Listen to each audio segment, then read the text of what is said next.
Hello! Isang magandang hapon mga kasari-sari ko dyan. Kamusta po kayo? Kamusta ang inyong negosyo? Sana lahat ay okay lang mga kasari. Pero ngayon, February 1, medyo hindi kaganda-ganda kasi nga medyo matumal. Pero syempre, laban lang si Ate Tintin mga kasari. So, sa mga hindi pa nakasubscribe sa akin, makikisuyo si Ate Tintin. Pasubscribe naman mga kasari. At kung nagustuhan ninyo ang topic natin ngayon, palike na rin. At kung hindi naman kayo masyadong busy, sana po ma-share nyo rin mga kasari. Para yung mga may kagaya sa ating may maliit na tindahan, matulungan natin kung paano mapalago ang kanilang tindahan. At kung meron silang problema, matulungan natin na maiayos nila. At kung ikaw naman ay wala pang tindahan pero nanonood ka kay Ate Tintin at nangangarap din na magkaroon ng tindahan balang araw, sana ngayong topic na ito na i-share ko sa inyo makapagdulot sa inyo ng idea, makapagbigay ng aral, lesson na huwag ninyong gagayahin mga kasari. Sa totoo lang, kahit ako nalulungkot din ako sa nakikita ko sa kanyang tindahan. Pero gaya nga ng madalas kong sinasabi, mag-iingat kayong palagi sa inyong pagdidesisyon kasi pag naumpisahan nyo na at hindi nyo na kayang bawiin, baka lumubog. Mga kasari, ako ay may kaibigan na may mas malaki pang tindahan niya sa akin. Tapos medyo malayo siya ng kaunti dito pero nauna siya sa aking magtindahan. Tapos nung unang nagkita kami, kasi ako nag-umpisa pa lang ako ng tindahan. Ang sabi niya sa akin medyo malaki ang kanyang kinikita sa kanyang tindahan. So ang aking tindahan ay kung ikukumpara sa kanya yung aming benta sa buong maghapon kalahati lang ako.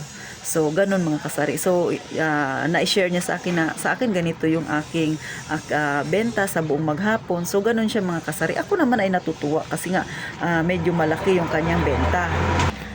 Pero, dumating siya sa point na nagkamali siya. Siguro mga 2 beses ang pagkakamali niya. At ngayon parang ang hirap-hirap niya nang hatakin ulit para mapalago ang kanyang tindahan. Pero patuloy pa rin siyang lumalaban mga kasari. Pero wish ko sana makabawi siya. So ano ba yung kanyang unang nakita ko na pagkakamali? Una, na-share ko na ito sa inyo mga kasari. Yung ice cream na yan. So pumayag siya na may maglagay sa kanya ng ice cream. Ang ice cream kasi ay libre naman yung freezer na ilalagay. Ang sasagutin mo lang dyan ay yung kuryente. Tapos yung paninda, kung magkano yung napagbentahan mo, kukunin lang nila. So, ibig sabihin, kikita ka doon ng wala kang kapital.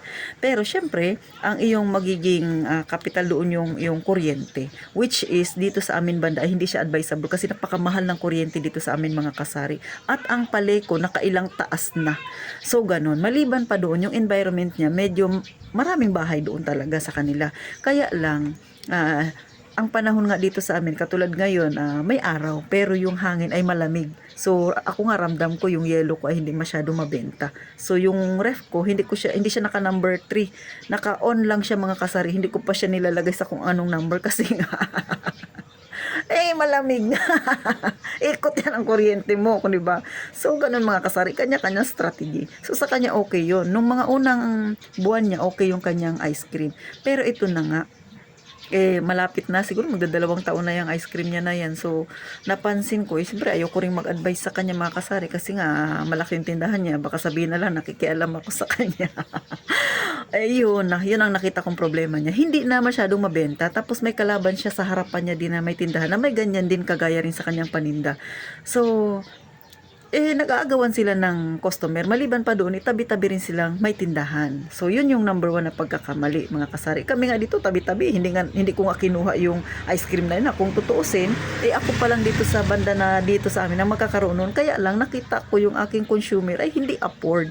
At ang mga bata hanggang ice pop lang or ice candy na tag 5 piso lang yung kaya nila. So, gaya ng sabi ko sa inyo, bago ninyo pasukin yung ganyan, check nyo yung environment niyo, yung inyong customer. Ikaw gusto mo yan ng paninda na yan, yung customer mo, afford niya ba? Kahit gusto nila, hindi naman nila afford. Hindi afford ng mga magulang na ibigay ang luho na yan sa kanilang mga anak. Hindi talaga yan mabibenta. Malulugi ka dyan. Laki ng kuryenteng iyong babayaran katulad ng sa kanya. Ang problema niya ngayon, mapuputulan na siya ng kuryente kasi 2 buwan na siya hindi nakakabayad. Saan niya kukunin yun? Doon lang siya sa tindahan niya, umaasa. So, sakit sa ulo mga kasari. So, yan yung nakita kong number 1 niya na pagkakamali. Hindi niya napag-isipan ng maigi. Kasi siguro, nag-grab siya sa opportunity niya na yun na or umaasa siya na lalaki pa yung benta niya kasi nga medyo may mga kaya-kaya rin yung mga nakatira doon sa kanila banda. Ang problema, mas marami yung medyo mahirap. Oh, ganun mga kasari. So, yun na. Nag-umpisa doon, yung kanyang kuryente ngayon, nahihirapan siya. At saka hindi lang basta 1,000 ang bayarin niya. 3,000 ang isang buwan. O paano yun? Ang bigat-bigat. So, sumunod tayo doon sa pangalawang pagkakamali niya.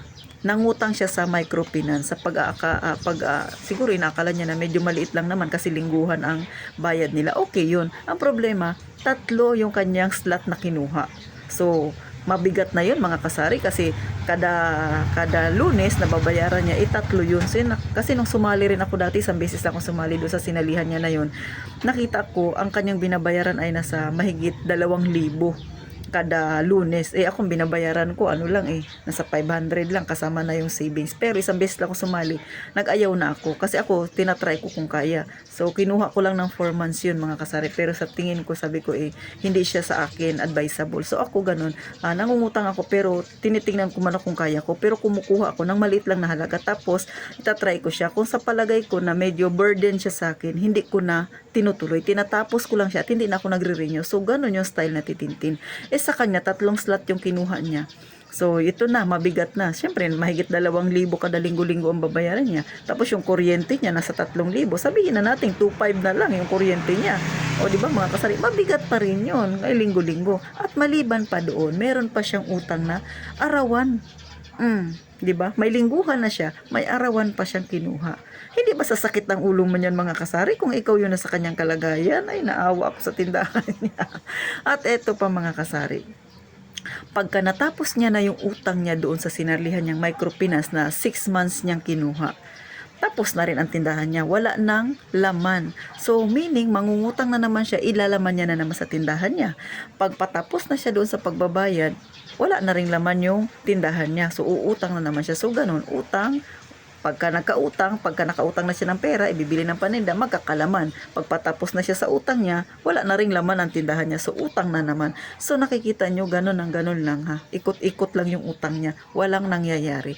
Pero, syempre, tuloy ang buhay. Kaya lumalaban pa rin siya. Pero, hindi ko alam mga kasari kung anong mangyayari. So, mga kasari, hindi ko ito minamarites sa inyo para sabihin minamarites ko yung kakilala ko. Gusto ko lang kunan ninyo ng aral yung aking kwento. Kasi yung ganito, napagdaanan ko rin, nangutang din ako. Pero isa lang yung kinuha ko mga kasari. Kayo, pag nangungutang kayo na idadagdag ninyo sa tindahan ninyo, make sure ninyo yung inyong inutang sa tindahan lang. Huwag ninyong gagastusin sa pansarili ninyo. O ibibili nyo ng bigas para may pangsaing kayo sa sarili ninyo. Huwag, kasi hindi yun magkakatubo. Ang mangyayari niyan, dadagdag lang ang inyong utang. Pangalawa, huwag mangungutang nang hindi mo sigurado na kaya mong bayaran. Mangutang ka, isa lang ang utang mo, doon ka lang magpuko sa isang utang. Huwag kang kukuha ng 3 slot. Hirap na hirap kang bayaran yun, tapos may arawan ka pa. Huwag mong gagawin yan sa tindahan mo. Kasi ang tindahan mo, hindi mo sigurado kung ngayong araw na ito, maganda ba ang kita? Or sa susunod na araw, ilulubog na ba ang tindahan mo? Syempre, hindi tayo nag-iisip ng ganun mga kasari. Pero aminin natin at sa hindi, ang pagtitindahan parang pagsusugal yan mga kasari, na kung hindi ka marunong magdala, lulubog ang iyong tindahan. O paano na ang dami mong utang, ha? Tapos huwag basta-basta mag-grab ng opportunity na sa tingin mo okay naman. Paano? Yung ngayon okay, paano sa mga susunod na araw? Ha? Kaya nga sabi ko sa inyo mga kasari, hindi lahat ng opportunity dapat i-grab. Minsan dapat mo ring pakawalan kasi maaaring sa future ay magiging burden yan sa iyo mga kasari, ha? So, sana yung naikwento ko sa inyo mga kasari, bigyan ninyo ng pansin, lalo na sa mga may maliit na tindahan dyan at gustong lumawak ka agad ang tindahan. Sa totoo lang, ganun kasi yung ginawa niya. So, nag-shortcut siya. Hindi siya nakapag-antay na unti-unting lumago yung kanyang tindahan. Sabi ko nga, hindi masama mangutang para ipandagdag na kapital.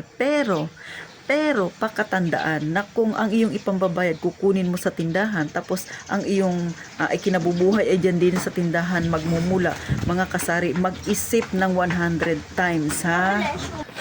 Ako, sa totoo lang mga kasari, yung tindahan ko ay nagsimula ako sa maliit na kapital, tapos ganyan sa kanya na talagang naranasan ko rin yung mag-down yung aking tindahan.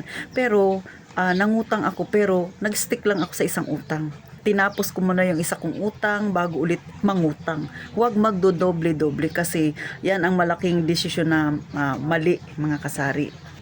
So, ngayon, na nakikita ko sa kanya, pilit niya pa rin itinatayo yung kanyang tindahan. Pero ganun, paulit-ulit lang. Pag naubos na ang laman ng tindahan, mangungutang ulit. Tapos pag nangungutang, magbabayad. Pag naubos na ulit yung matatapos na siya sa pagbabayad, wala na ring laman ang tindahan niya. Sana sa inyong mga kasari ay huwag mangyari yan dahil napakasakit sa loob talaga na nagpapagod ka lang. Pero yung pagod mo ay hindi worth it kasi nga ganyan yung nangyayari. So, paano mga kasari? Hanggang dito na lang po ang munting vlog ni Ate Tintin. Medyo nalulungkot ako pero sana makakuha kayo ng aral dito. Mag-iingat kayong palagi mga kasari.